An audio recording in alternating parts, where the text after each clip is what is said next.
Hello, ladies and gentlemen, and welcome back to another episode of Birds at the Rodeo. I'm Eric, your resident Eagles fan. I'm Orlando, the resident Cowboys fan. And week one is in the books. Yes, it is. Week one is in the books. Very exciting.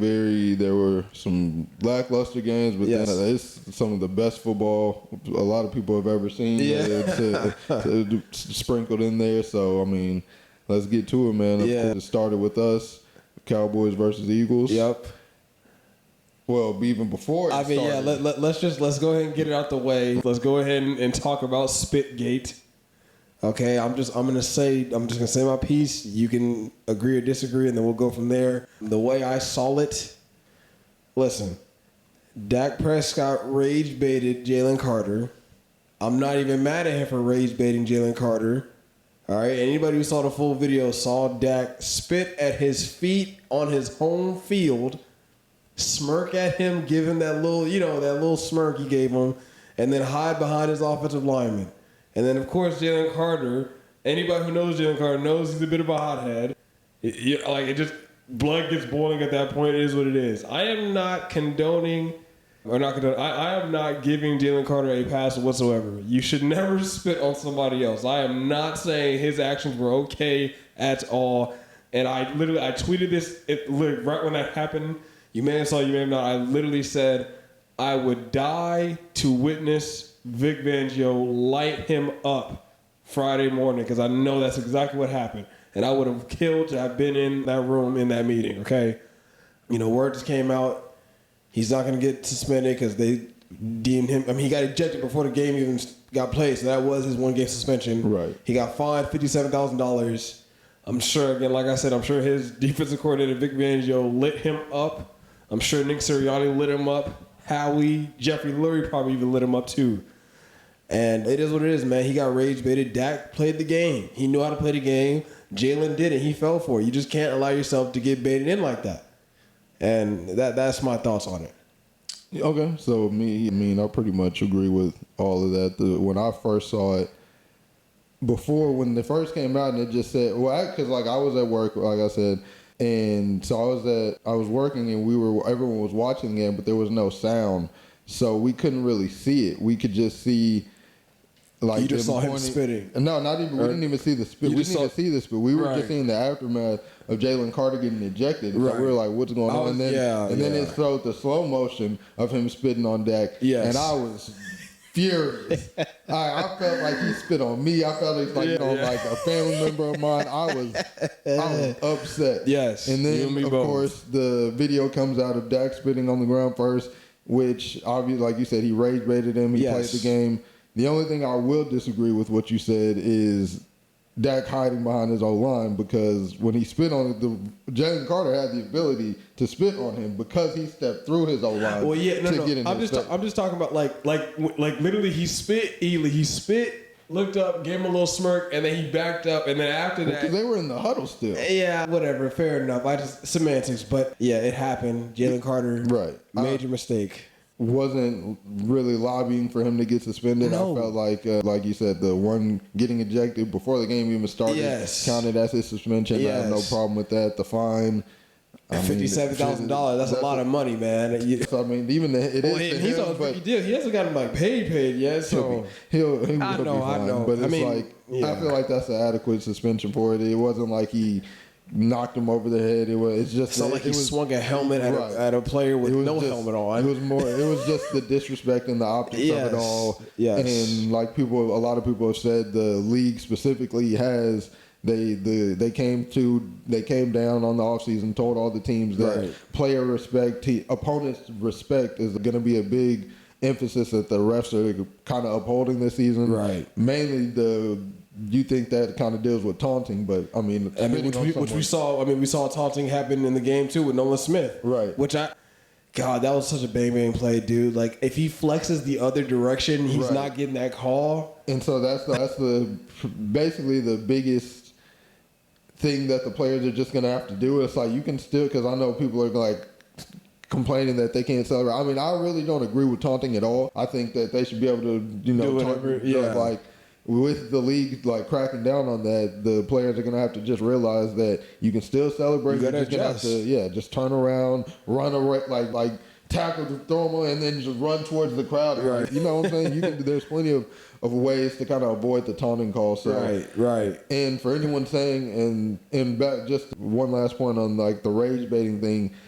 Like you said, I feel like I know what you're about to say. Go ahead, because I feel like I'm going to agree with it. Well, I was going to say that playing the game, that's a smart thing to do with a player like that, and you'll see it was done back to us with a player of the same caliber, not ability-wise, just in terms of hot-headedness. And George Pickens, you get under his skin, and now he's yanking Reed Blankenship down into the ground, costing us a penalty in the red zone. Right. So it's like that's getting in somebody's head is. I'm not mad at Dak Prescott for doing it. Jalen Carter just has to be smarter than that. It's that simple. Yeah, that's just getting in somebody's head. That's a big part of sports. Yeah, I'm not. That's the mental part is definitely an aspect of the game. 1000%. And to really just piggyback and put a bow tie on this whole thing.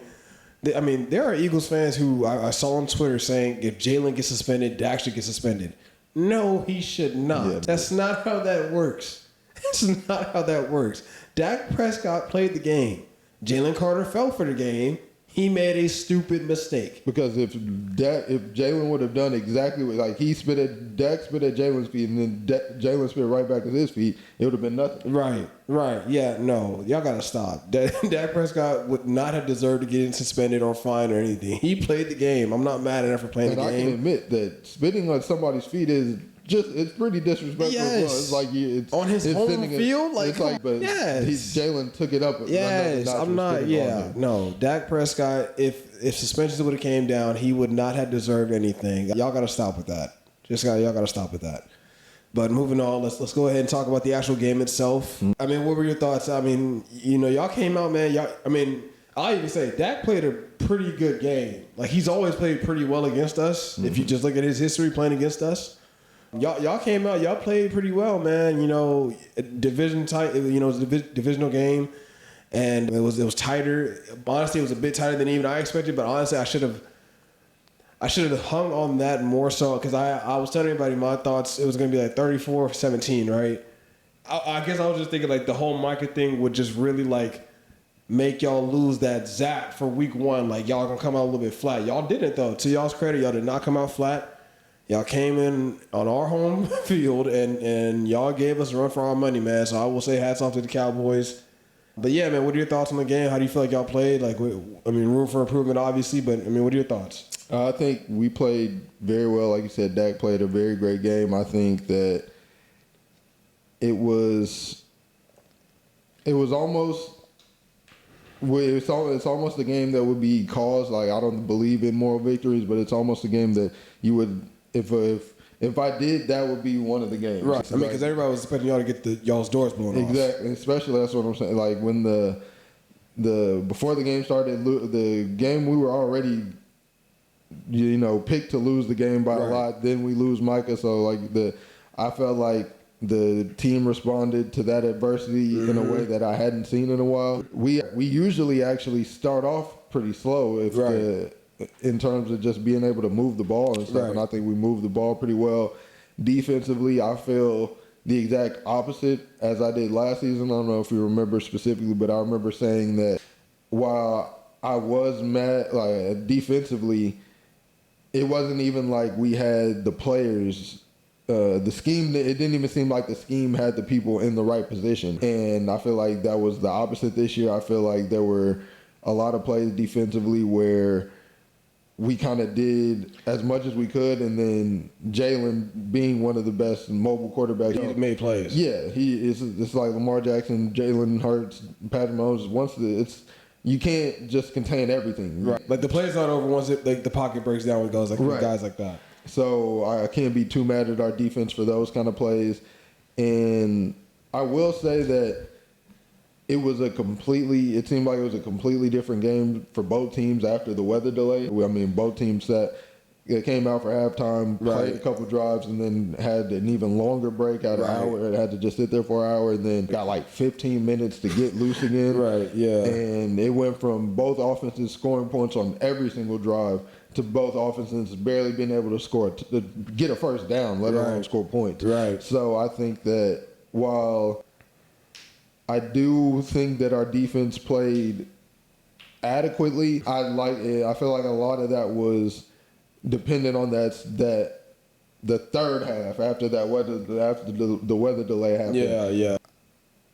It's not even. It sucks that the Giants are next week because I'm not going to take it really anything that we do against the Giants, like with everything to be taken with a grain of salt. It's going to be.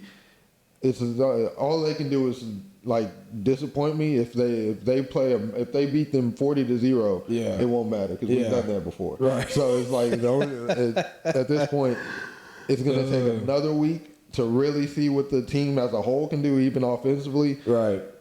There were, obviously, we got to talk about it. CeeDee Lamb down the stretch. Because it wasn't even like the game was very much in reach. Like it was a game that a lot of people say we should have won or could have won. I think that's the word I like to say. Could have won. I don't say should have. Right. In a situation because you never know what happens after those plays. Right. I think that.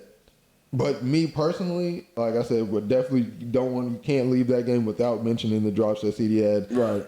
There was he had a drop in the first half that killed a drive, and on that last drive he had the last couple drives he had three drops, and I'll even count that last play as a drop. A lot of people obviously would have been a spectacular, very difficult catch. You said you don't count that as a drop? I do count that as a drop. I do too. Yeah, how would you not? Because officially the stats don't count that as a drop. I don't know why. I think that it's because he had to he definitely dove and stuff. So I think that he dove and had two hands on it. I think the degree of difficulty goes into the official fair. I definitely count that as a drop. Your number one receiver has to make that play. And not even just a number one, it's a receiver that is hands down top 5, in my opinion, a top 3 receiver. He's the second highest paid receiver. Mm-hmm. I think that's the catch you have to make. You got to show it in that situation. Right. So, but to me, the game was lost by one person and one person only.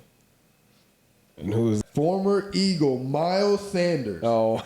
It was in the fumble, yeah. It wasn't even the fumble. Not the fumble. Getting hawked down by Zach Bond on what should have been a walk-in touchdown single-handedly changed the momentum of the game. Yeah. If you take that play away, now obviously, like I said, the reason I don't say should have is because you never know what's after. Score, then the fumble doesn't happen. If you have that play, Miles scores there, and then everything else that happened, the weather delay, both defenses coming to both. I don't want to say both defenses coming out on top. Both offenses coming out after the weather delay and not being able to score again. The Cowboys win that game because only 3 more points were scored in a game that we would have been up by 4. Right. So Miles Sanders, he's slow, and then to get hawked down like that and then fumble the next time you touch the ball. Yeah. It's just he was a sleeper agent in that game.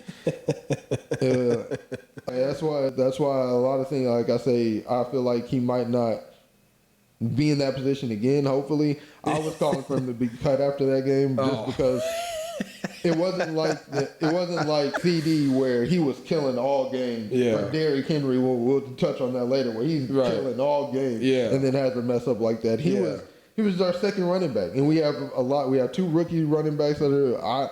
I would not be mad if Miles Sanders doesn't touch the football again. Yeah, but obviously that's just me being a fan that doesn't lose a football game. But I think that both teams played really well. Yeah, I think that it's going to be a very good preview of how this season will go for both teams. I hope it is for us at least because I remember last season playing the Browns thinking, they played pretty well, and then it was all downhill from there. So we'll see how the rest of the season goes, but definitely credit to the Eagles for winning the game. It was a close game. Jalen made every single play. I mean, Jalen played almost as perfect Jalen as played the game great, bro. He as you played could. great.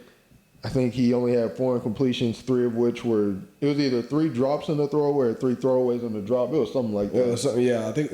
Basically, his 4 incompletions weren't like he just made bad throws. No, he played efficient football. Right. He played efficient football.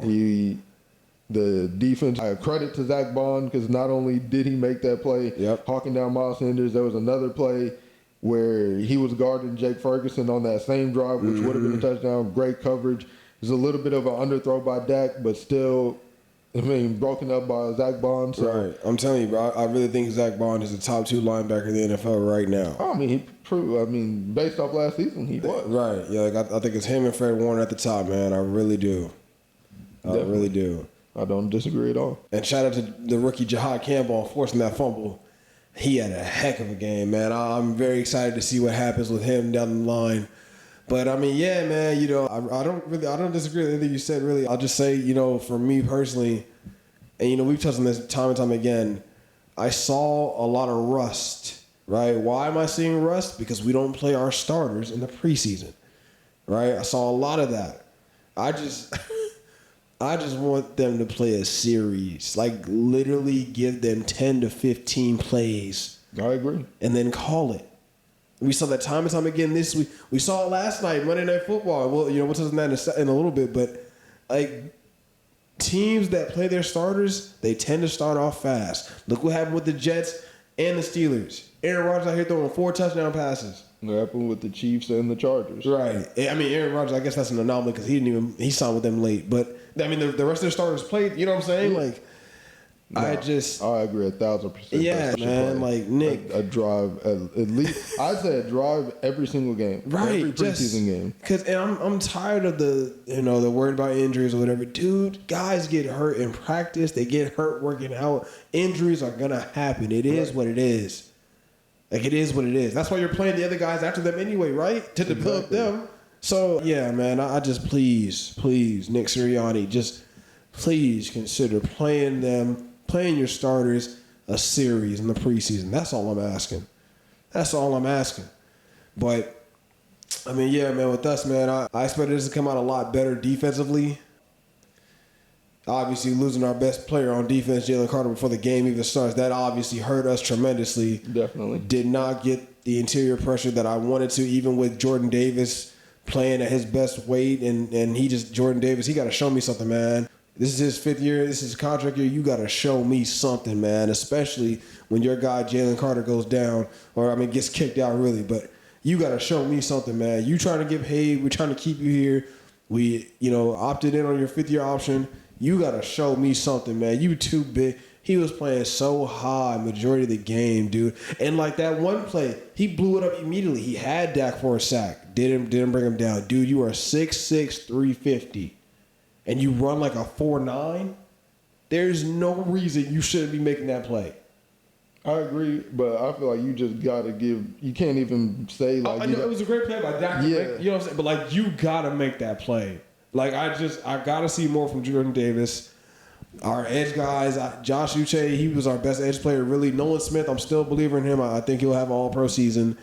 But the edge play was so-so at best. I mean, so like that much that we signed Zadarius Smith, which we'll see. I mean, he had 9 sacks last season in between 2 teams. So maybe he can have one more, renaissance year. We'll see how that goes. Cornerback 2. Adoree Jackson. It was literally it was fine Adoree Jackson all night. Yeah, and that's exactly what y'all did. I would very much so like to see Jacorian Bennett start the next game against Kansas City. We just made a trade for Tank Bigsby. Not the trade I was expecting to make, let alone the running back I was expecting Jacksonville to get rid of. There's some talk of us bringing in Mike Hilton. I don't want Mike Hilton. Because Asante Samuel Jr. is still sitting out there as a free agent. Go get him. That's somebody I want on our team. Go get him. That's what we need to do. I won't be surprised. There's some talk. I don't know. I guess, are the Browns shopping Denzel Ward? Like, I'm seeing his name pop up now. I haven't seen anything about that. I'm seeing his name pop up now. And I'm like, dude, are the Browns really shopping Denzel Ward? I mean, it wouldn't be bad. They're not doing anything else. Yeah, I guess. Listen.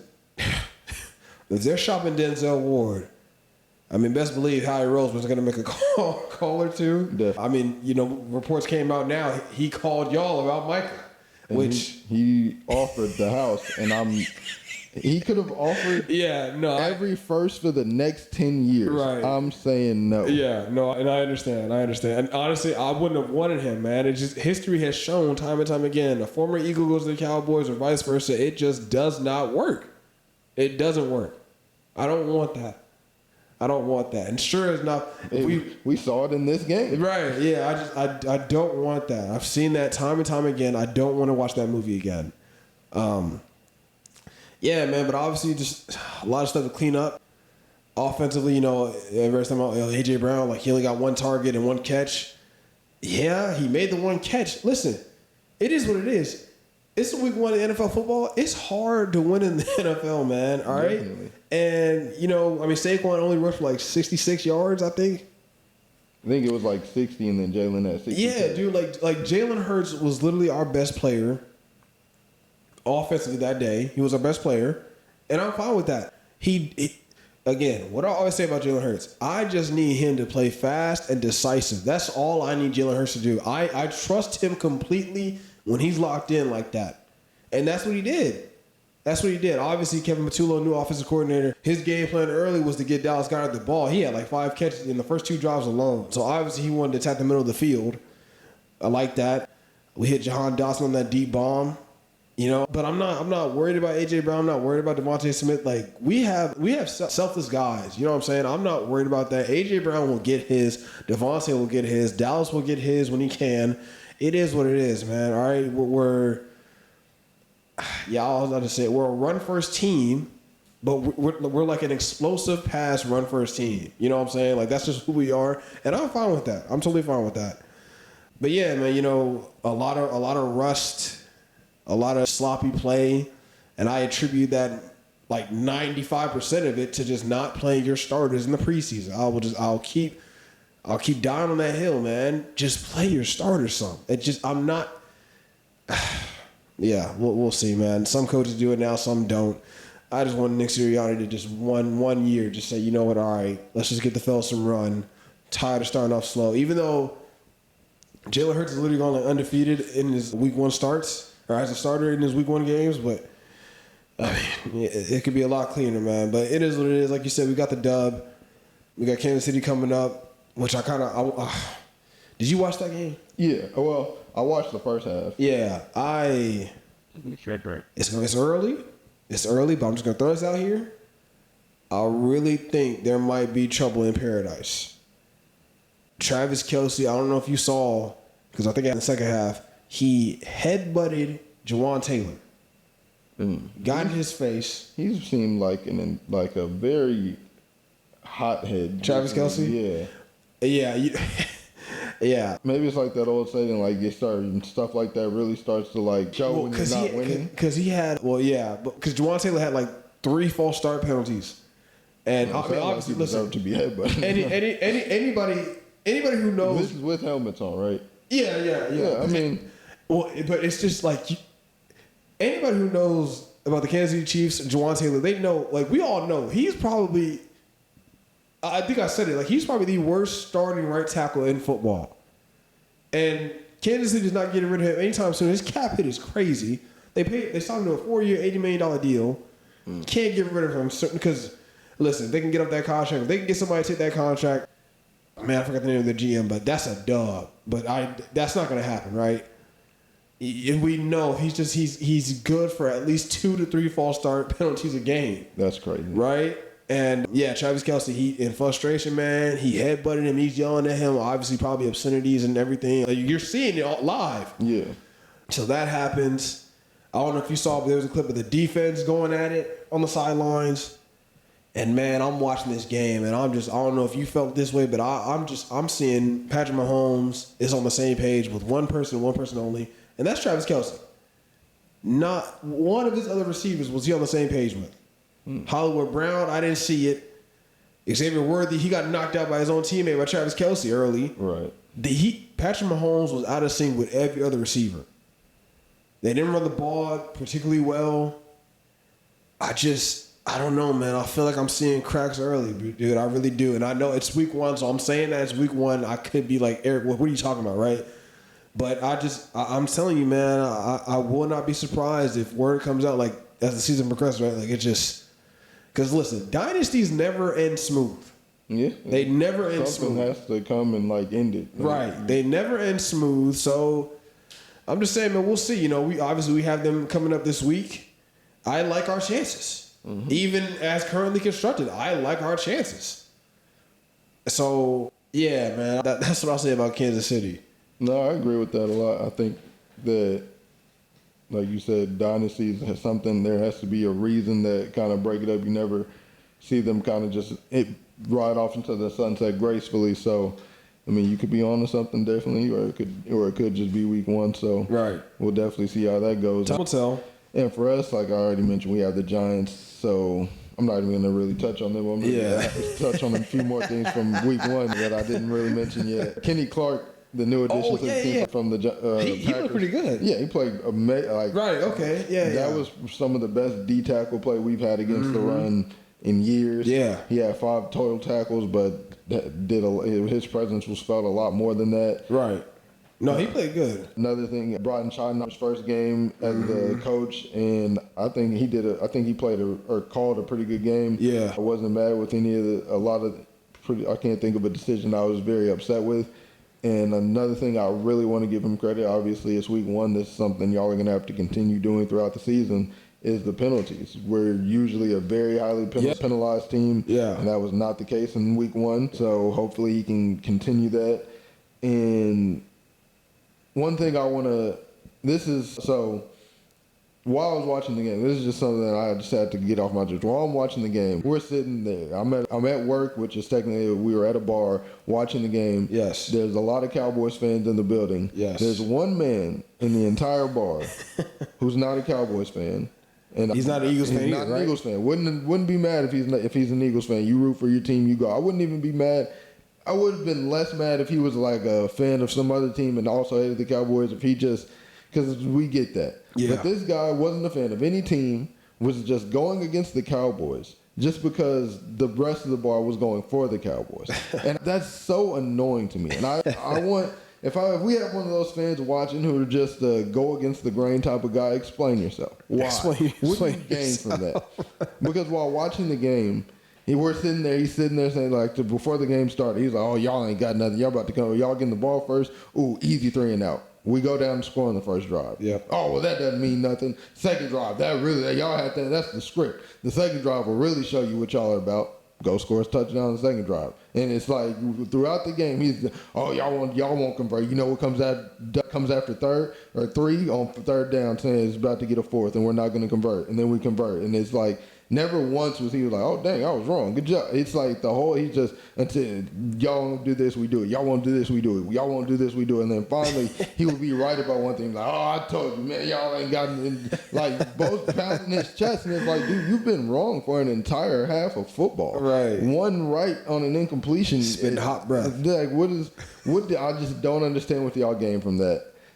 And then one more thing before we move on. This is something I have to say to Cowboys fans. Mm-hmm. I don't know what this is. It's a narrative. That's what the word I'm looking for. A narrative about Dak Prescott that I want to finally die. The Dak face.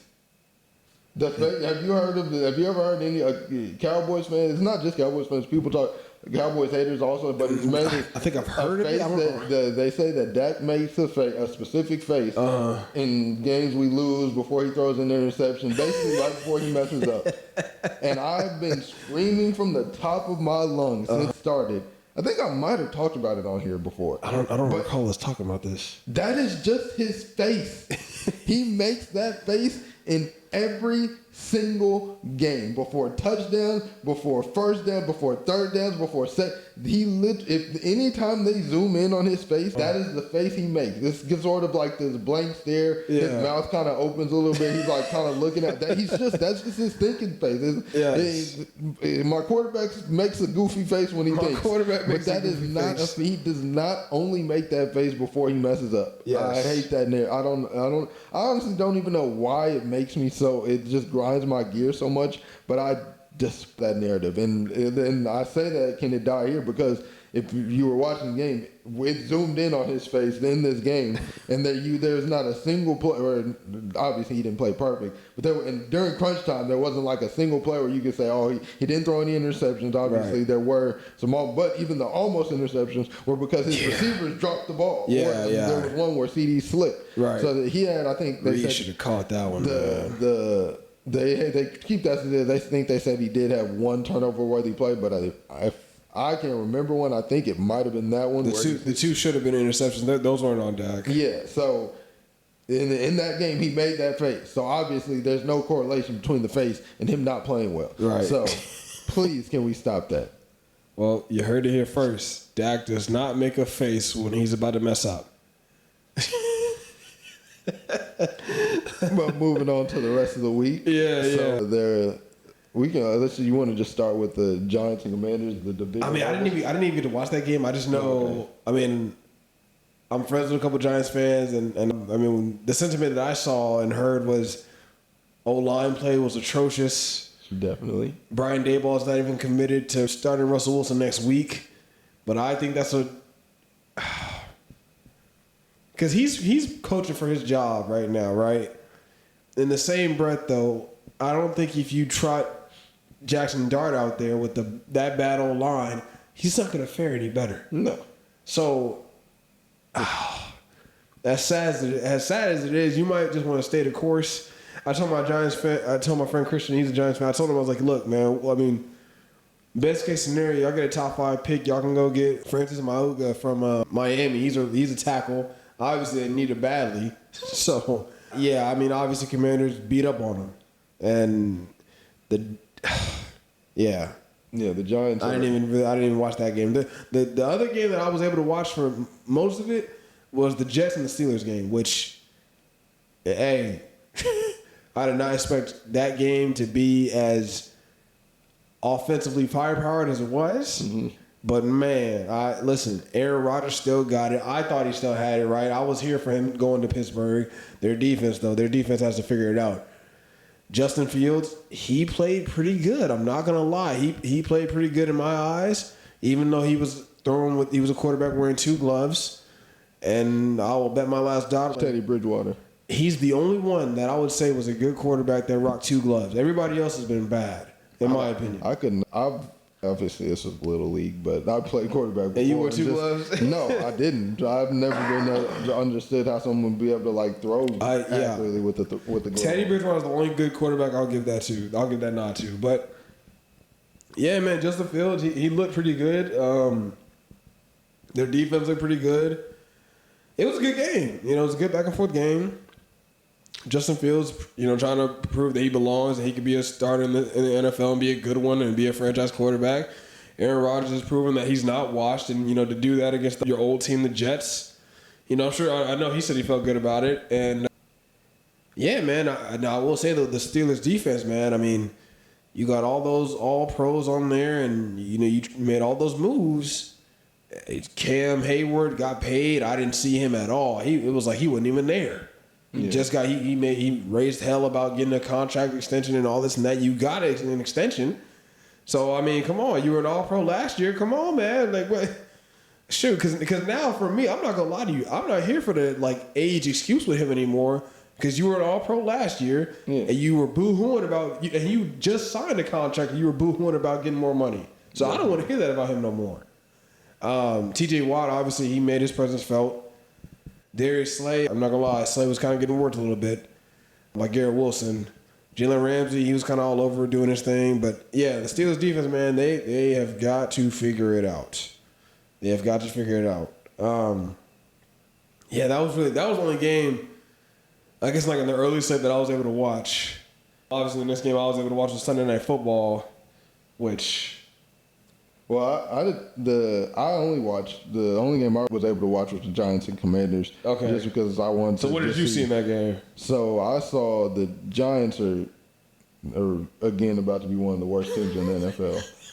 I was mainly watching because there were takes that they would have a better season than we would. I was highly disrespected by those takes. I thought that was even with Micah, without Micah, I think that's a crazy take there. You have outside of Malik Neighbors, they pretty much have nothing offensively. Yeah. Defensively, they put their entire stock into their pass rush. Yeah. And when that pass rush can't get home, they can't do anything defensively. And then even Washington, I feel like I'm going crazy thinking that Jaden Daniels is going to have a sophomore slump because so many people feel like he's just going to keep ascending. Keep that up, and I just don't see it.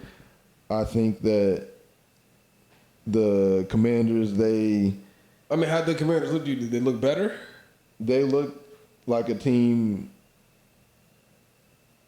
that was beating the Giants because the Giants are bad. Yeah. Not a good team, if that makes sense. Yeah. I think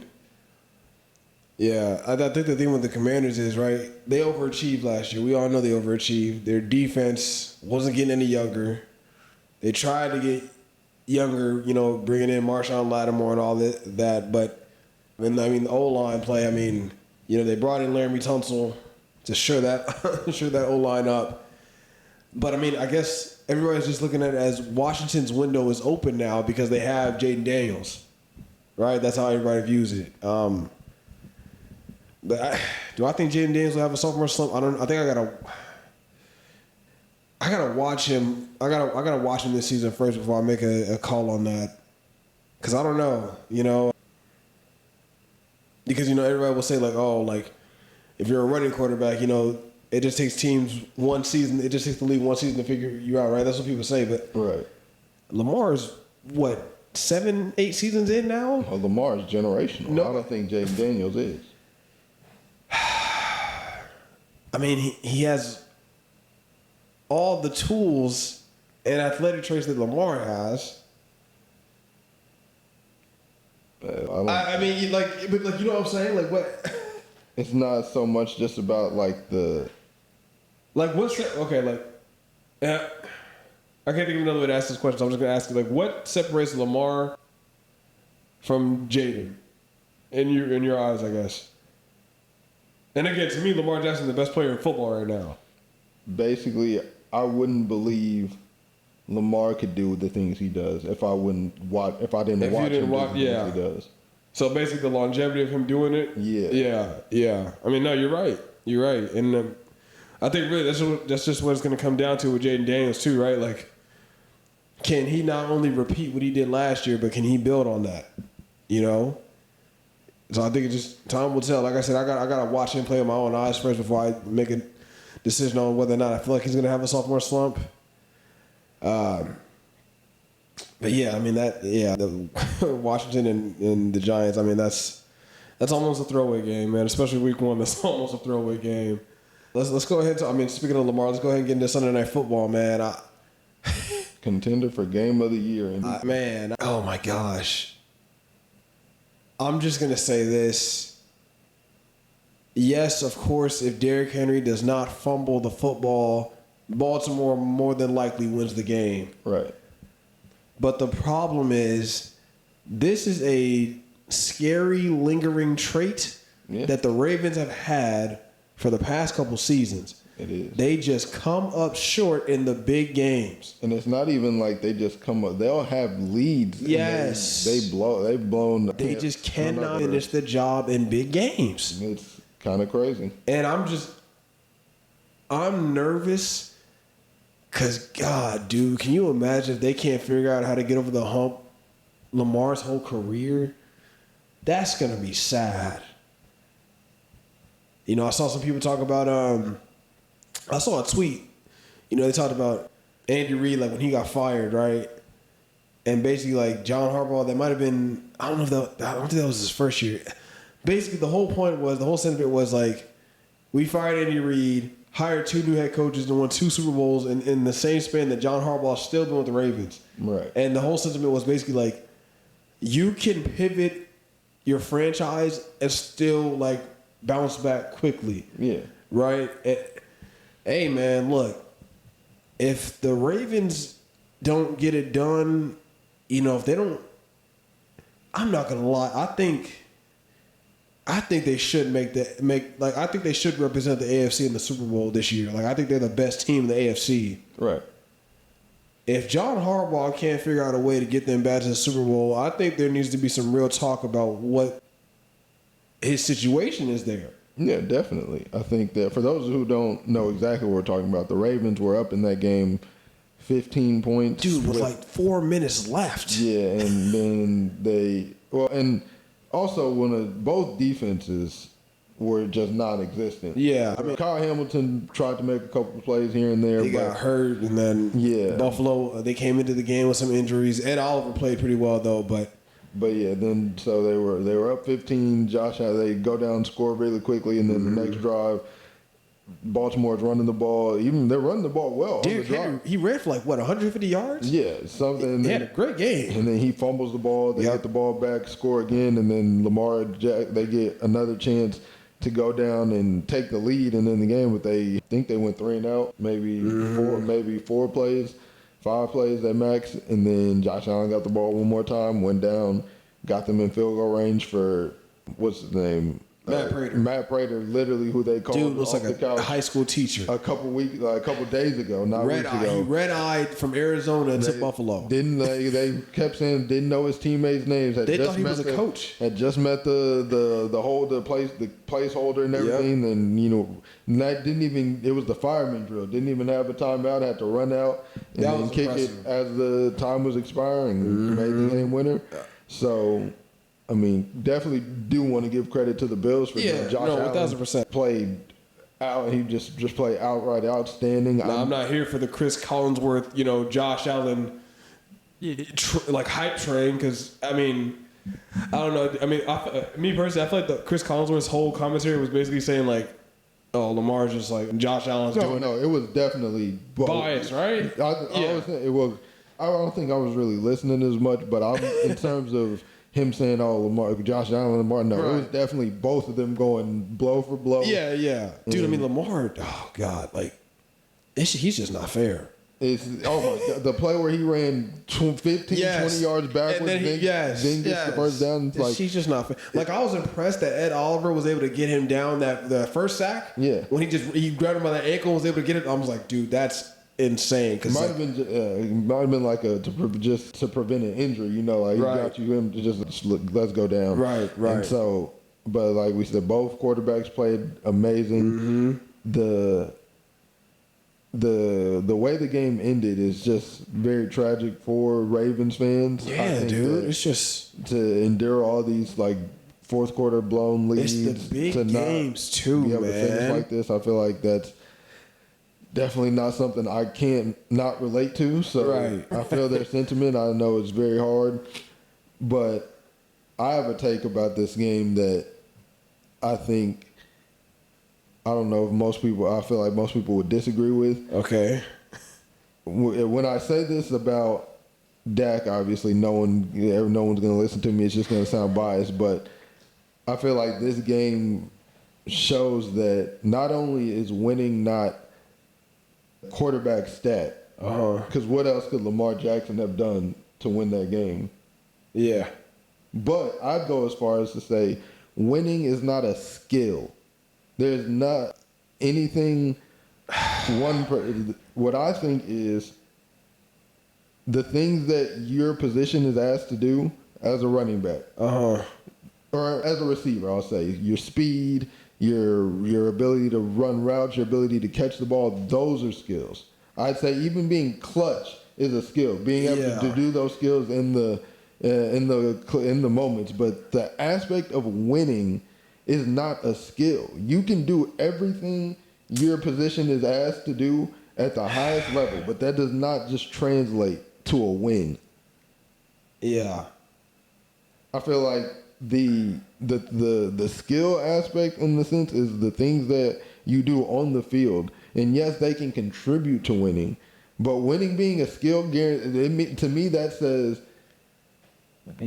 I guarantee wins by because if someone is a skilled route runner, that's a skill they excel at. It means that they run routes at an effective rate, and but too many things go into winning and losing for that to be a skill, in my opinion. I hear what you're saying. I don't even disagree. I think what I would just say is you have to learn how to win, right? They always say that about the young and upcoming teams, right? You got to go through the fire first. You got to lose so you can learn how to win, right? So I think there's a skill in that, learning the little nuanced details on how to run a 2-minute drill, how to be able to run the ball, run the clock out, right? Time management, clock management, like those are skills that all factor into how to win games. Yeah. So I think, and see, that's my thing. I don't think that, say, if you have bad clock management, doesn't mean you're bad at winning. It means you're that skilled. The skill of clock management is bad. I think winning is just a compilation of multiple skills. You know what I'm saying? Like, yeah, and I think it's too many skills to kind of, because it's each guy who wins has different skills. It takes like a lot of things have to come together in order to win a football game. Yeah, like so I don't disagree with you. I guess I would just say like I think winning is a skill, but it's just it's like it's an umbrella that has a lot of things underneath it that you have to be good at in order to get. You know what I'm saying? Yeah, and see, I'd be okay with it kind of being. But I mean, I think like okay, like do you think winning is a good coaching stat? I mean, yeah, because you can't just be a coach that doesn't win games. I just feel like. It kind of. I mean, like, dude, Lamar's record against the NFC, I think it's something crazy. He's only lost like I think 3 or 4 games. Right. So like, I can't like he knows how to win games. You know what I'm saying? Yeah. So I don't know, man. I don't know.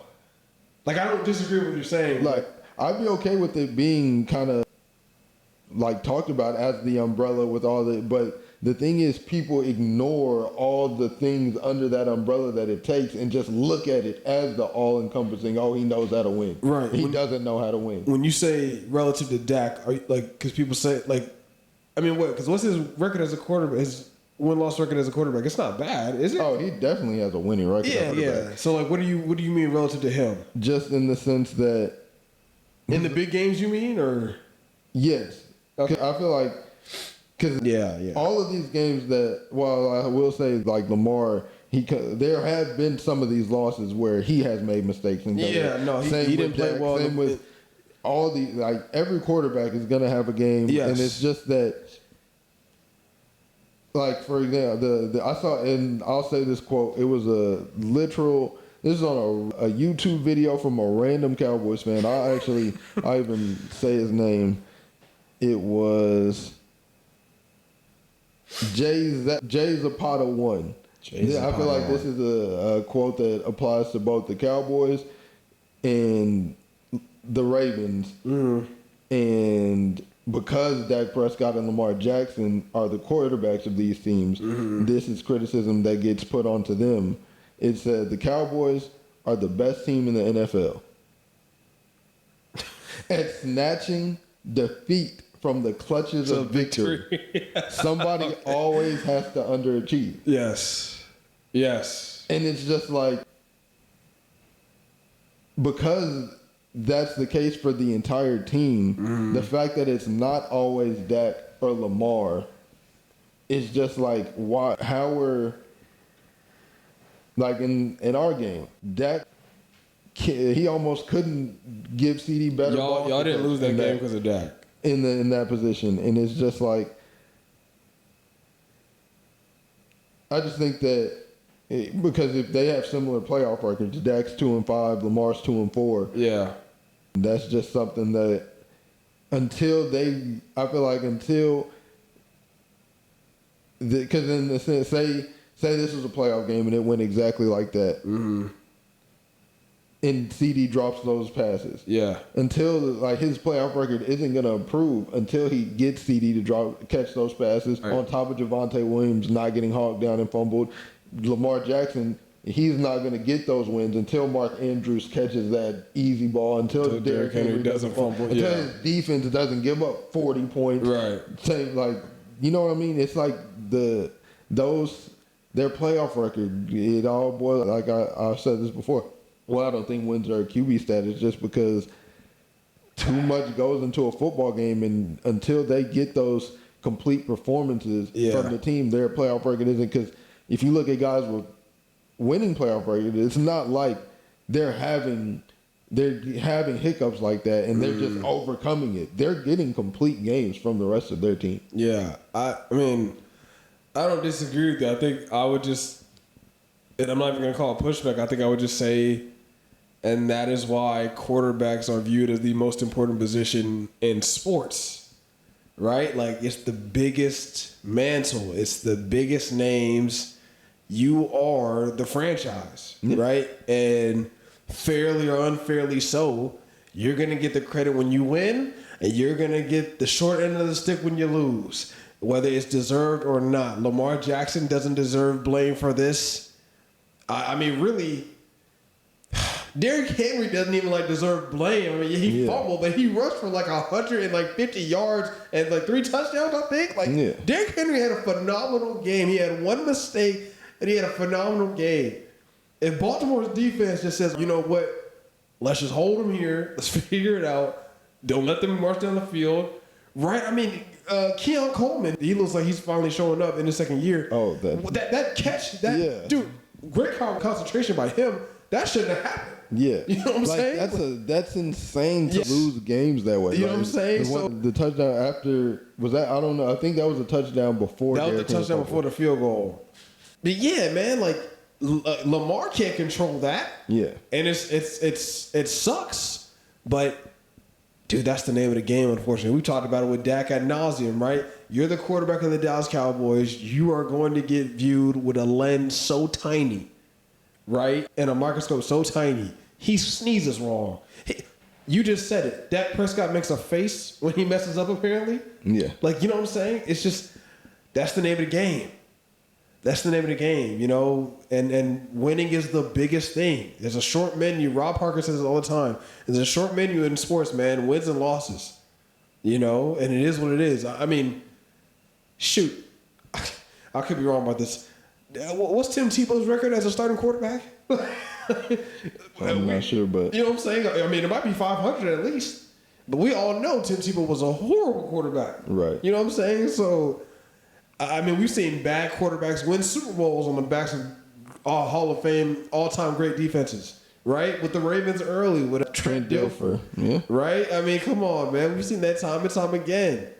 So, yeah, I don't disagree with what you're saying. I think it's just that's the nature of it, man. Yeah. Quarterbacks, you are the face. You are the face. It is your franchise. We're going to go as far as you take us. And now, obviously, you hope that people like us and people on ESPN and Fox and whatever, and then the color commentators, they will acknowledge and recognize Lamar had a phenomenal game. Derrick Henry made one mistake, and his defense couldn't hold him when he needed them to. Right? That's what happens. Dak Prescott had a pretty good game against Philly. His number one receiver came up short. Uncharacteristically came up super short, right? I just think that's the biggest thing above all, man. You got to be able to encompass the whole game, man. It's not. I mean, rarely in any game can you just say one person cost us the game, right? You can talk about moments, you can talk about plays, but I mean, football it's a team game through and through, right? If one man doesn't do his job, those other 10 guys on the field are absolutely screwed. I mean, there's a viral play going around right now with the Ravens. Are you seeing that about 77? Oh my God! On the play where he ran back, he was literally spinning like a Beyblade. He was literally just like, "What do I do? What do I do?" And it's just like, "Oh my God!" If Lamar Jackson wasn't Lamar Jackson, I mean, that play is it might be a force, it might be a strip sack, it might be a you know what I'm saying? It just man. So yeah, I hear what you're saying. I don't even disagree with you. I just think that's the nature of the game, man. Quarterbacks, it is you. Wins and losses come with you. You know. And it's heavy. It's not fair, but it is what it is. It is what it is. You know. Speaking of quarterback play though, let's go ahead and talk about Monday Night Football, man. I'm gonna say this first and foremost, as a Michigan man, as a Michigan fan. In JJ, I have always trusted since JJ McCarthy committed to the University of Michigan, since he led us to a national championship in 2023. I always knew and believed in JJ McCarthy. I knew he was a first round talent. I wasn't sure he was going to get taken in the first round only because he played for Jim Harbaugh. We all know Jim Harbaugh is a smash mouth, run the football type of coach. J.J. McCarthy did not get that many opportunities to really showcase his 5-star talent. He really didn't. Yeah. But, Lando, I will tell you, I watched J.J. McCarthy for 3 years at Michigan. I only saw him play one bad game. I'm not even joking. I saw him play one bad game in that whole span. One. All right?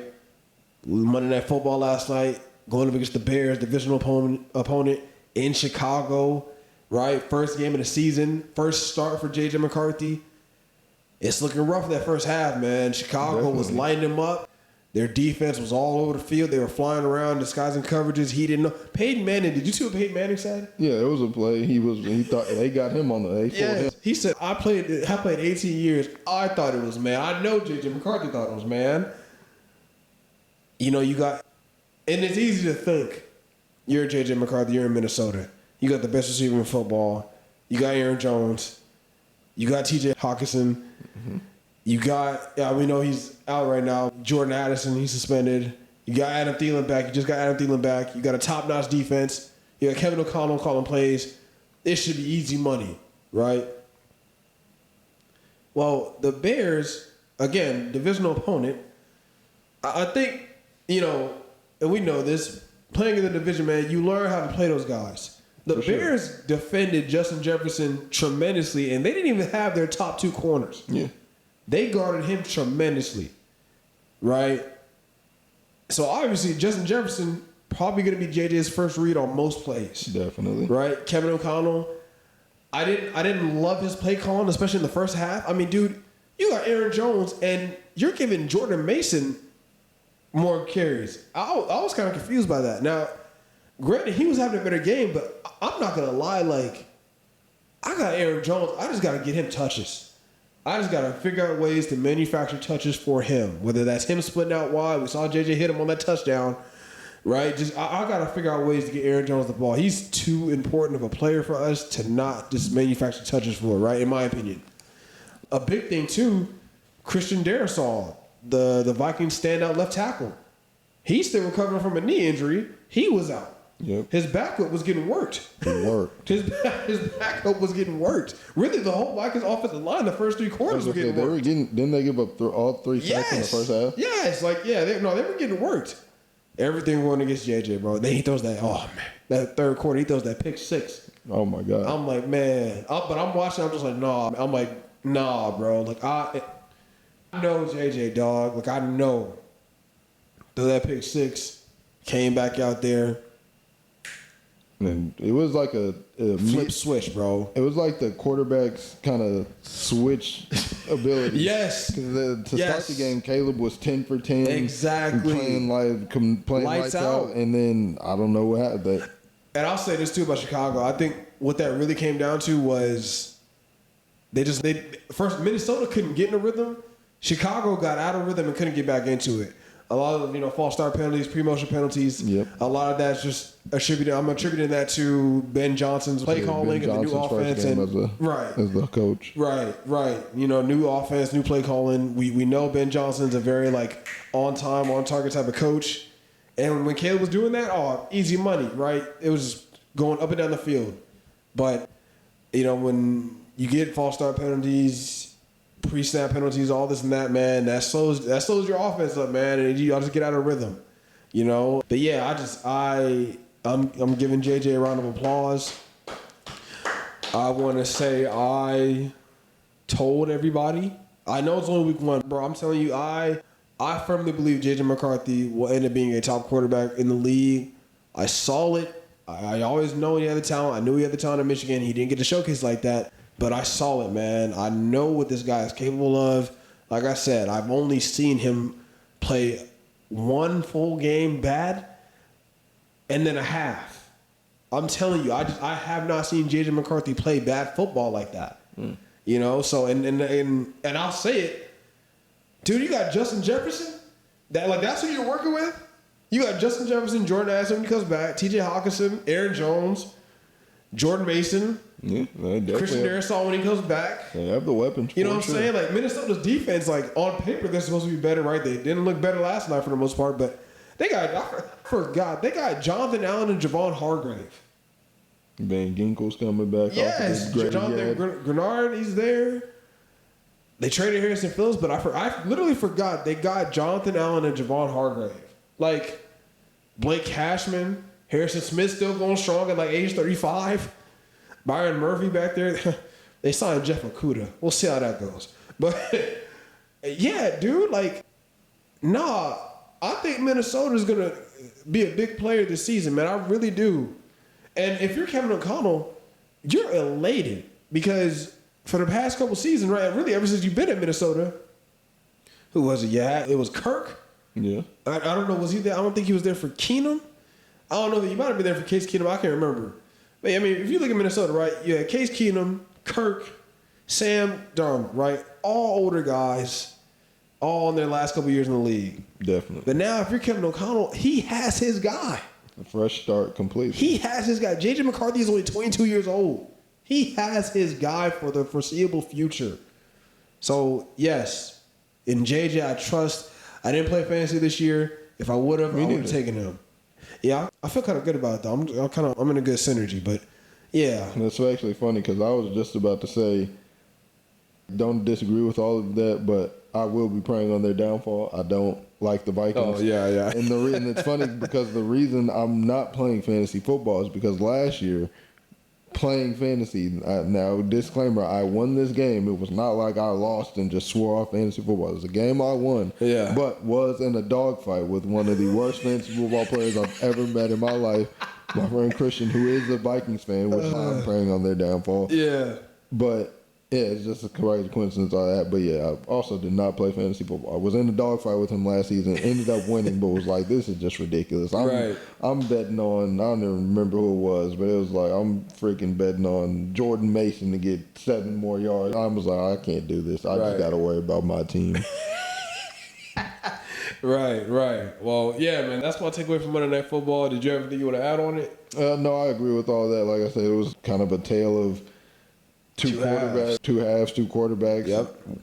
Very impressed with what I saw from JJ in that second half. After basically from the moment that they got the ball back after that pick six, it was like you said, a flip switch. Yep.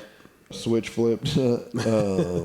But also, I definitely did like what I saw from Ben Johnson and his when they're on, it's beaming. It's beaming. It's very telling that the line struggled very heavily. It wasn't just the loss of Ben Johnson, the loss of Lance Glenn as well as their defensive coordinator. I didn't get to watch that game, but man, I didn't watch it as well. But we know Micah, his presence was felt. Yeah, and oh my goodness, that's another thing I want. So. Granted, so I tweeted about it because Micah did have a sack in his first game as a Green Bay Packer. Yes. And I tweeted, it was a garbage time sack. I'm not moved. And was it a garbage time sack? Yeah, the game was already won. It was like 4 minutes left in the fourth. They were up by I just saw the play. I didn't see the. Yeah. And so I have a friend I went to high school with who's a Packers fan. And he came back at me. He forgot what he said, and I was like, "Oh man, I'm really just hating."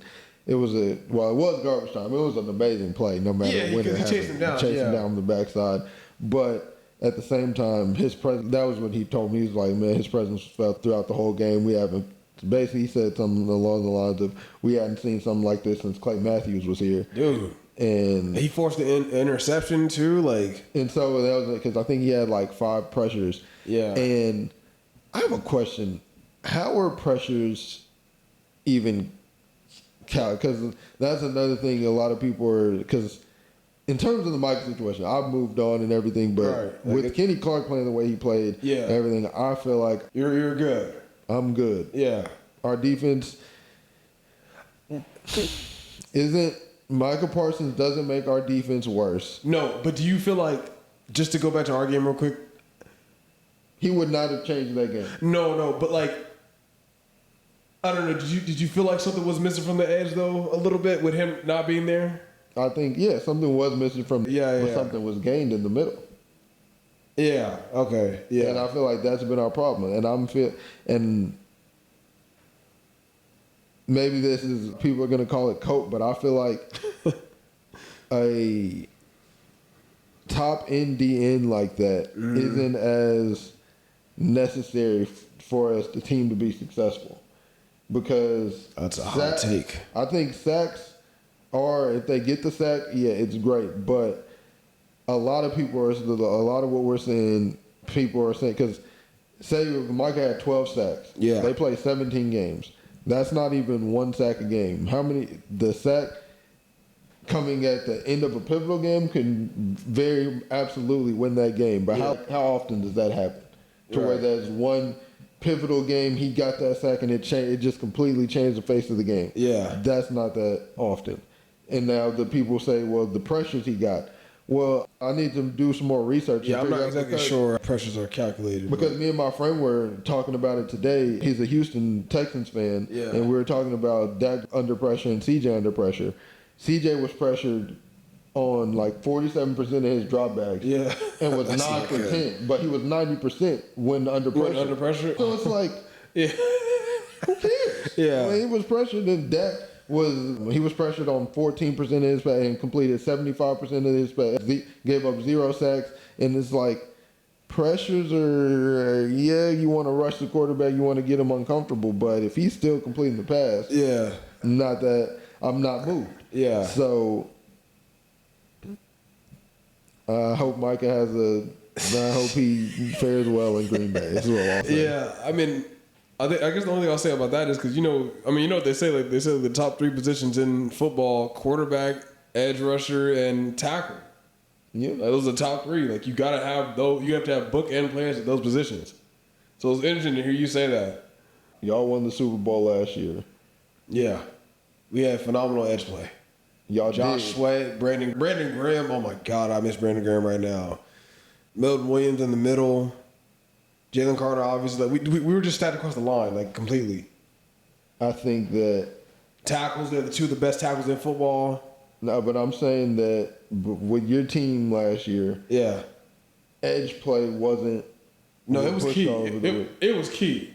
I think it was key. Y'all are a bad example. Don't pick us. Don't pick us. The Chiefs before, they have. That's a good one. I mean, Chris Jones, but like the edge play. I mean, George Karlaftis, he's been pretty good, but like he's not a bona fide. Yeah. The Buccaneers won a Super Bowl recently. The Rams. The Bucs had top-notch D-line. The Shaq Barrett D-line. I'm talking about a defensive. They had Shaq Barrett on the edge though. Shaq Barrett was legit. Shaq Barrett in Tampa Bay, like his early years in Tampa Bay, was legit, dog. That's what I'm saying. Legit. He's not a all-time player. No, but he was like, I think he was an all-pro that season. But you don't. Let's see. What do you like? I'm trying to hear like. You don't need a Micah Parsons style. You don't need a Micah Parsons to win a Super Bowl. No, they're saying he'll be generational, like one of his stats. I think probably because like who he is, like his talent. Yeah, like I said, if he has a Reggie White jump in Green Bay, sky's the limit. Because they already got Rashawn Gary. You know what I'm saying? Like, I think that's more so pertaining to Micah Parsons specifically, more so than anything. To me, you do need a top tier edge player to have a chance, man. You need it. You need it. Like, had Myles Garrett moved, I mean, shoot, you saw. Did you see the report with Green Bay? Like, Michael wasn't even the first choice. No, I didn't see it. It was Trey Hitcher. I want to just say, so Shaq Barrett, the year he was All-Pro, yes, he had 19 and a half sacks. Yes. That was 2019. Tampa Bay went 7-9. When they won the Super Bowl? 2020, that year, he only had 8 sacks. Yeah. Was Vita Vea on that team? Yeah, Vita Vea definitely was on the Super Bowl team. They had a top-notch front 7, though, dude. Levante David, Devin White. I think front 7 play is crucial to winning. I definitely think the full front 7 play as a whole, and I think edge plays a pretty big role in that. For me, again, everybody can have different philosophies on winning and how to win in football, but I mean, because for y'all now, right? You're hoping that Sam Williams finally flourishes, and I like what I saw from Marshawn Nealon. Right? Yeah, you're hoping these guys. Yeah, and that's another thing. We had we've invested a lot of draft capital. It's time for them to show up at defensive end. So yeah, like I said, I understand his disdain with the organization for the way they handle things. I would have preferred he stayed. Yeah. But it is what it is. This is where we are now. Right. It is. Yeah, I saw that they were literally trying to. It's crazy because apparently they didn't want to. Kenny Clark was like the holdup in them getting Trey Henderson, but I guess. So I saw this was during the Packers and the Lions game. That Dan Campbell was more relieved that Kenny Clark was leaving the conference than Michael Parsons was being added to it. That's kind of funny. That's see, but yeah, because look, man, real coaches, real ball guys know, like, and again, that's a divisional opponent. Like, he knows, like, he has to deal with Kenny Clark twice a year. Right. Kenny Clark's I think he's probably one of the most underrated D tackles in the league. But yeah, Mike is in Green Bay now. It is what it is. We'll see. Do I think he can be the piece that puts Green Bay over the hump? Yes, but only if he becomes a fully complete player. Time will tell. We'll see. Uh-huh. We're going to flip the script here a little bit because some jaw-dropping NBA news came out recently. Mm-hmm. And I remember when I saw this at work, and my jaw literally dropped. I was just like, there's no way. The Los Angeles Clippers are under investigation right now, under scrutiny, for allegedly paying Kawhi Leonard under the table $28 million in the form of a fake tree cutting company. This was all alleged to have happened to undercut the salary cap. And my immediate reaction to this was, Steve Ballmer, why? You are literally the richest owner in the NBA. What are you doing? Yeah. My first reaction was, I was just confused by it all because I've never heard of anything like this before. Well, it happened with the Timberwolves. Yeah, and they were penalized very heavily for it.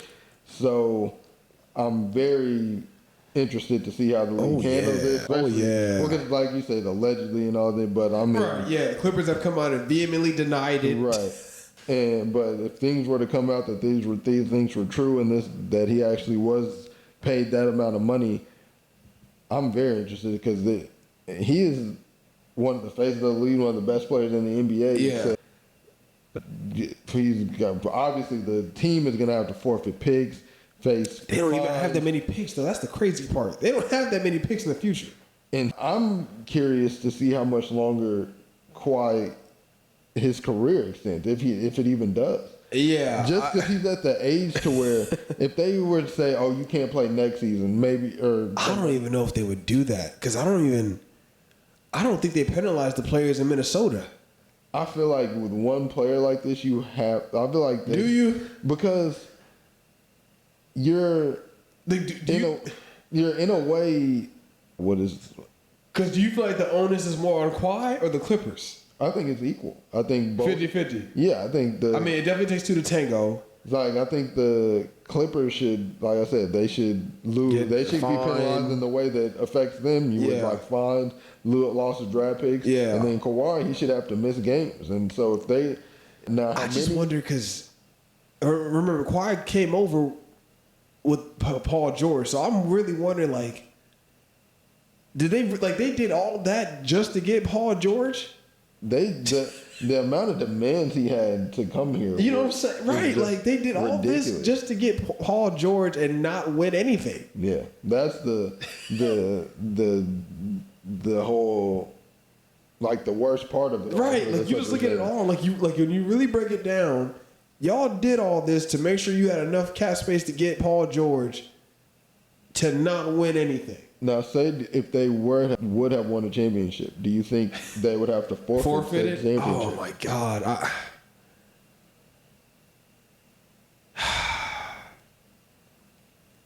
In a way, I feel like you have to because you are only able to compile a championship team by cheating the system. Yeah.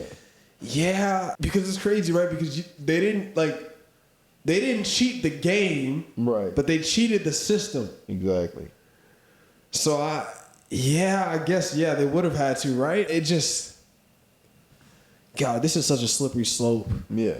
Because first and foremost, I'm looking at Steve Ballmer. First and foremost, I'm not gonna lie. Do you think he should lose the team if this is all proven to be true? Does he lose the team?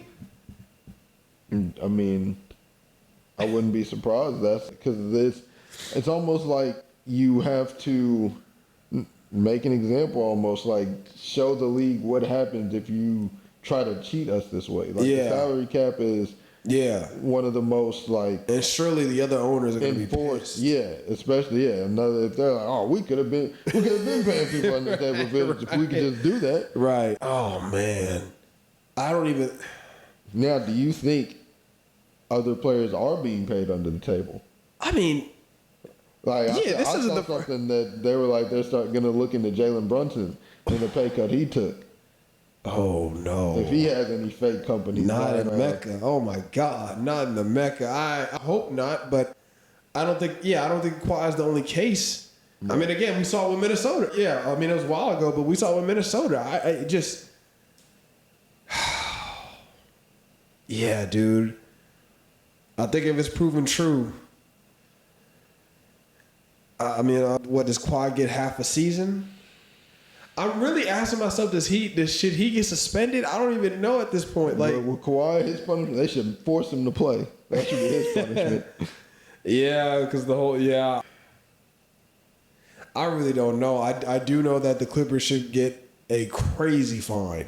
Yeah, for sure. Crazy fine. Again, they've already traded all their draft picks away, but fine. They just take away every draft pick they have for the next 7 years or something, right? Because even a fine, what does that even do to an organization? Obviously nothing. I don't know if I'd take the team for Steve Ballmer, but I would probably suspend him for a season. Yeah, you can't be a part of any basketball operation. All you do is write the blank checks.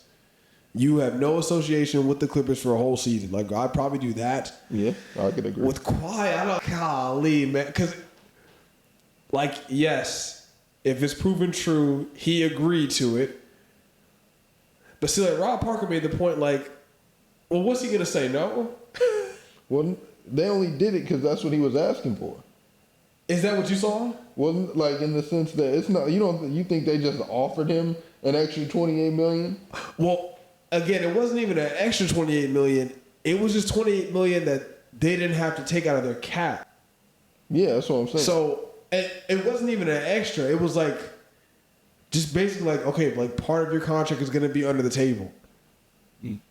It wasn't an extra 28. It was 28 a part of whatever number, whatever the original number he signed for was. So the league knew his contract was, say, $220 million. Right. And 28 of that was under the table. It wasn't an extra on top of it. Why would you have to pay it under the table if they knew? So you still have the actual money. Yes, in the cash, exactly. So then at that point, I'm kind of under the impression that the salary cap is almost like you putting money into a bank account in the sense that say the salary cap is $300 million. Yes. Once it's because you don't see your money in the bank. You just know your bank balance says you have this much, mine says it has this much. Right. Well, the salary cap is a number that if we agree to a $220 million contract, right, that just takes away from that pot. Right. Yes. But it's an actual they track how much money you actually. Yes. Obviously. Yeah. No. So does that change things for you though? Knowing now, it wasn't an extra $28 million, it was a 28 part of his contract.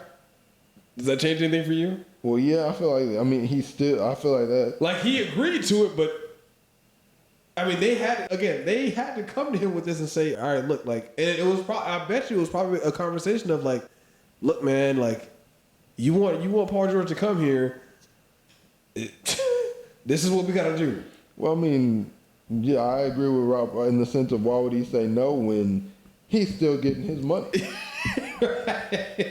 Right. He's getting his money. His boy is coming to play with him. Yeah.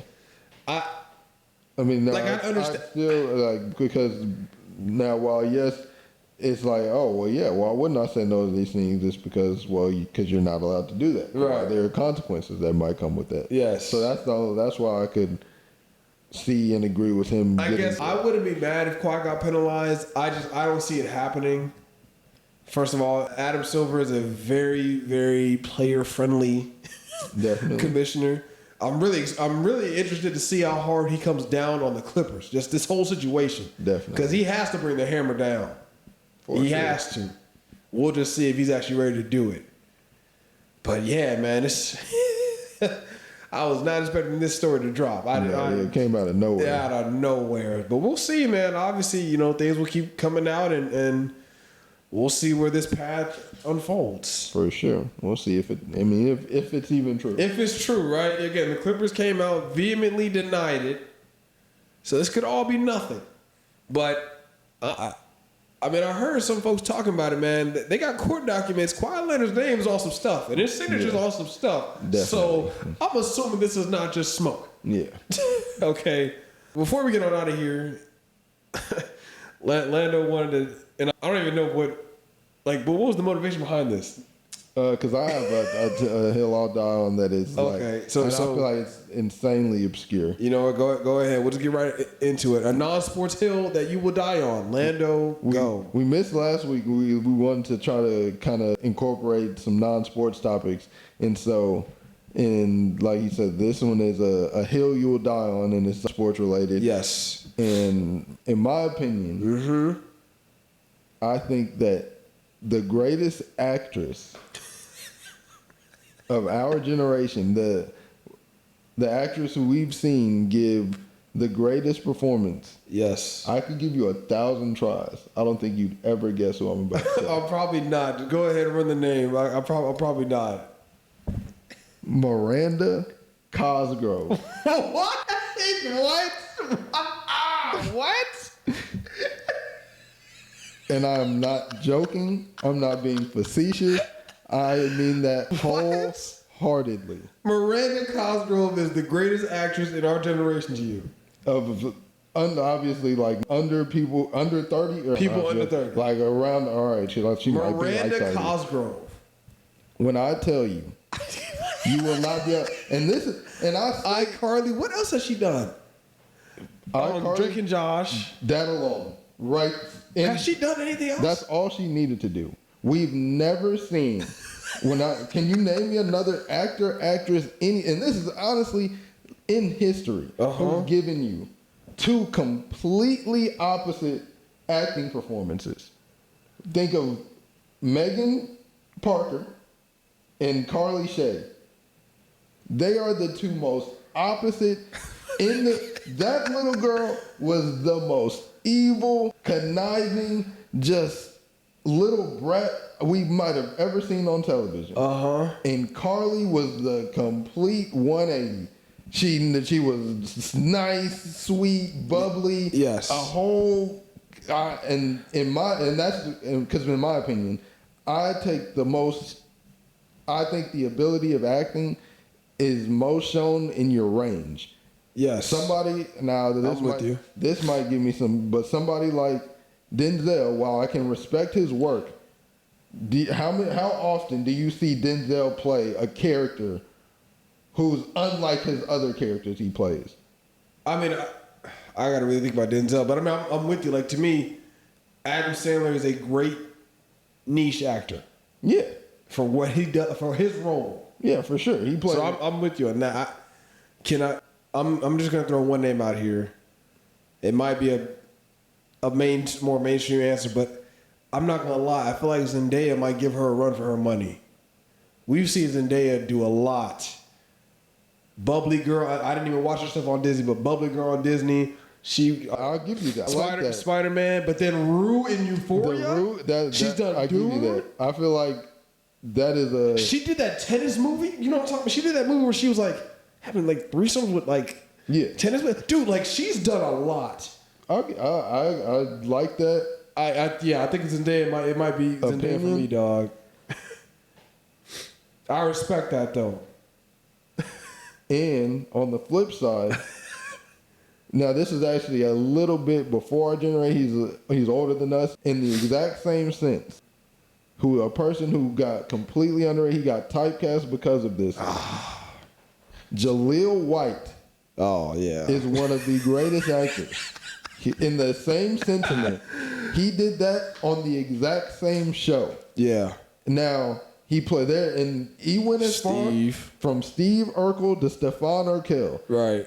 And he went as far, there was an episode where he was going back and forth. Because when it started, he would just be Steve for an episode, he'd be Stefan for an episode. Yes. He'd change and and that was it. Because the Stefan thing was like a ongoing. Once he changed, he was Stefan for a little bit. Right. He's going back and forth. Steve, Stefan also. Right. Then there was a part where he had to be Steve acting like Stefan. And on the flip side, Stefan acting like Steve. So he's Jaleel White acting like Stefan Urkel. Yes. Who's then acting like how Steve Urkel would be. I have not watched Family Matters in so long. And to me, that's just so impressive. Yes. And a lot of the greatest actors and actresses who get that kind of title, they do a lot of what they're doing is amazing. They are selling that role like we've never seen. That's why Samuel L. Jackson is one of my love Samuel L. Jackson. One of the best actors. Love Samuel L. Jackson. Even though he's still he's giving his voice, like you see the Sam Jackson English. You see kind of the archetype. Y'all know the last part of that. His role in Django versus his role in Coach Carter versus his role in Pulp Fiction versus his role Snakes on a Plane. It's all it's from here to there. The range is just it's absurd. I put a lot of stock into the range and the ability to play different characters. Yeah. So that's why Miranda Cosgrove and Jaleel White have done things I haven't seen a lot of actors and actresses do. I respect it. I was not expecting that, but I respect it. I have two. I'll go two real quick. Number one, Red Lobster's biscuits are better than Texas Roadhouse rolls. I will die on that hill. If you gotta put the butter, if the butter is what makes the bread, is the bread really that good? That's all I got to say. Because Cheddar Bay biscuits from Red Lobster, it's like heaven in your mouth. That's all I got to say on that. I will die on that hill. I have argued this. I have literally bought Red Lobster biscuits to prove my point on this multiple times. I'll leave it at that. Hill number two, final act. Cardi B and Casey Musgraves did not deserve those Grammys that they got in 2018. They robbed my man Travis Scott of 2 Grammys, and I will die on this hill, and I'm gonna say it. They got it because 2018 was the year of the woman. I love women. I'll even say this. I believe women have it harder than us men out here. I'm saying all that, and I'm saying Cardi B did not deserve that Grammy for Rap Album of the Year. Casey Musgraves did not deserve Album of the Year. You go back to 2018, dog, because artists, right, like the big artists, they just have moments, or they have like years. You know what I'm saying? 2018, Travis Scott dropped Astroworld. 2018, Travis Scott brought back the actual Astroworld amusement park. 2018 was Travis Scott's year. That was the first year of the Astroworld Festival, right? And yes, I was at the Astroworld Catastrophe a couple years later. For all you folks that are gonna get on here and slander that, don't get into it with me, man. I'll talk to you about what really happened. Whatever. 2018 was Travis Scott's year, man.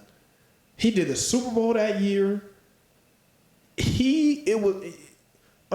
You just talk about Sicko Mode alone. That song was on repeat everywhere. Everywhere. 2018 was Travis Scott's year. My man got robbed of 2 Grammys. And that is why I have not watched the Grammys since. I rest my case. I'll piggyback off that. I agree. I'm looking at Invasion of Privacy. Bodak Yellow is like the only. Be Careful is a great song. I love that song actually. That was off like it was basically a ode to Offset, like "Stop Cheating on Me." We saw how that had worked out, but it's a great song. I like it with Bad Bunny. Obviously, I'm not the demographic for that. It's obviously a big song in its demographic, but yeah. If you're comparing that to Astroworld, it's not even close. Was insane.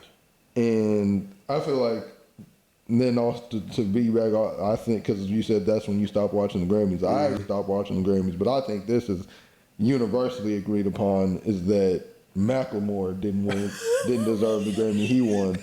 And it's the fact that you quite literally could have given it to Kendrick, Drake, Jay-Z, or Kanye. And it would have, I don't think anybody would have been able to. No. It was, nothing was the same. I think it was Damn. I think it was 444? No, not 444. Magna Carta, Holy Grail, and Yeezus versus Macklemore's I Can't Even. Yeah, dude. To me, that just shows that the people that run the Grammys, that vote, y'all do not listen to music. Yeah. Y'all are not tapped in how y'all say y'all are.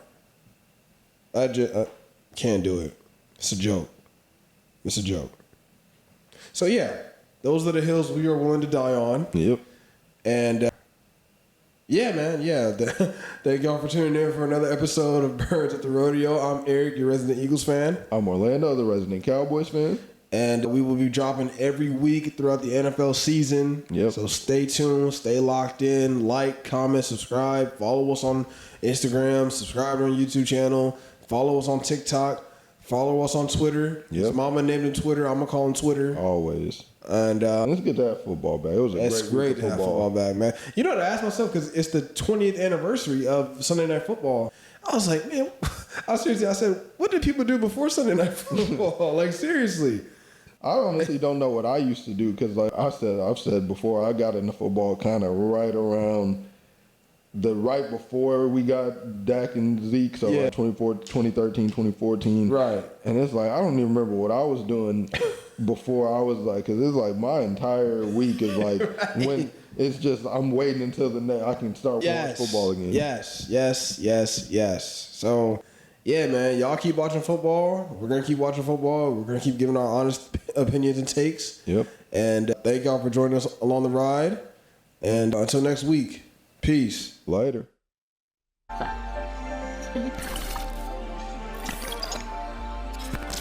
Jamal with a stroke of genius.